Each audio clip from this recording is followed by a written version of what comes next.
All right, picking up where we left off, um, we're going to now open this thing up and pull it into a cylinder. You really need to have your pieces centered before you move on to this step, but I know you just can't wait, so let's get on with it. The first thing I want you to do is to have that cleanup sponge close and just go ahead and wipe that excess clay off the side here. Just kind of clean your wheel head by just turning the wheel on and having the sponge pressed down firmly on it. Okay. You will need a couple of other tools that we didn't need for centering now. They'll transition in. That's your needle tool and the wooden knife. So with little sponge, wooden knife, needle tool, cutifier standing by. And notice that now I have this, instead of my balls of clay here, which I probably have somewhere underneath me, I have this little board which I'll be transferring the pot onto. All right, so one of the things we didn't talk about before was speed. To start with, when we're centering, we're going to be going relatively fast. Maybe not as fast as the wheel could go, but relatively quick. As we progress, the further along we go, the slower we'll be going. When we start working on bigger forms and we're shaping big, wide bowls or something, you're going to want to be going pretty slow because the centrifugal force will work with it. So here we go. We've got relatively fast speed. We just finished centering this thing and pushing down on making the little mound, the dome, and it's time to drop the well. My hands are slick.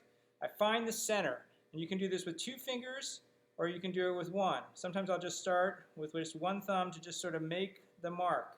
And notice how I'm leading with my right hand on the inside right now, but it's being backed up with my left hand. Anytime my 2 hands can be working together, it's a good thing. They're stronger that way, and they know what each other are doing.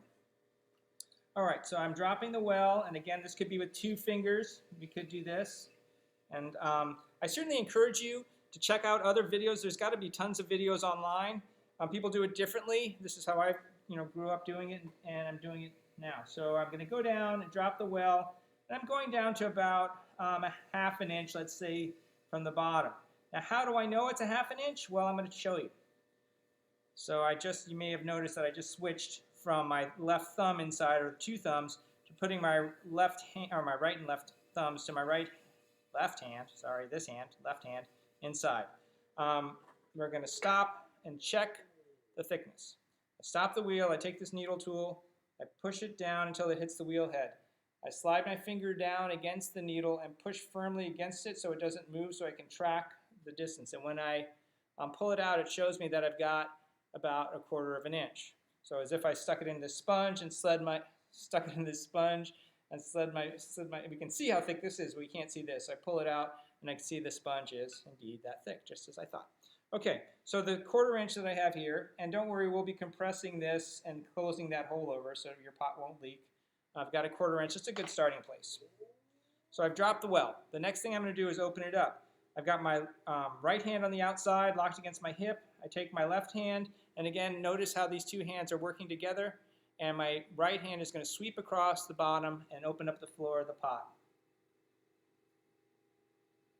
And if I feel like my hands are starting to drag, it's a good time to just get a little bit of water.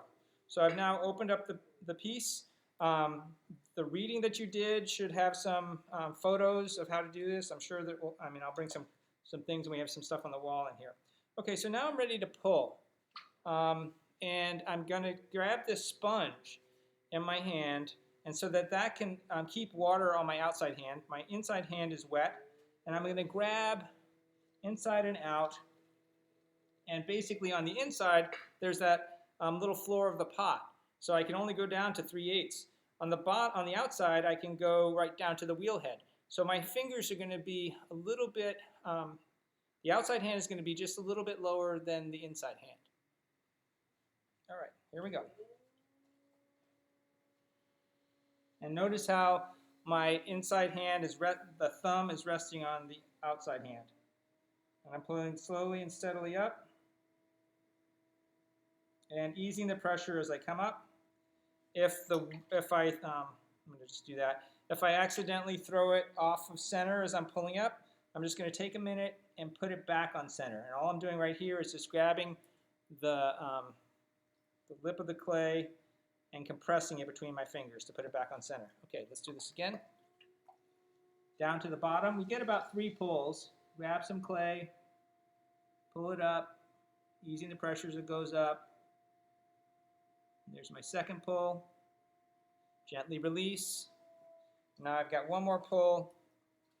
Go down to the bottom. Make an indentation. Pulling the clay slow and steady up. And easing the pressure as I go to the top, holding through that wobble. And there's my height for probably about a ball and a half clay. So 3 pulls is usually the average. You can try and get a little bit more, but usually at this point is where we'd go to shaping it. So I'm just going to take my sponge right now and push it down to the bottom. I'm just doing this and getting, because there's water that's sitting there, I want to get that out. I could firm this edge up. But really what we're going to do right now is we would remove it from the wheel, but what I want you to do right now is just you're checking your thickness.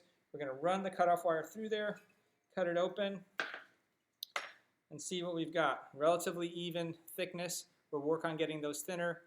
That's what we're working for. All right? So centering and pulling cylinders is where it all starts. All right?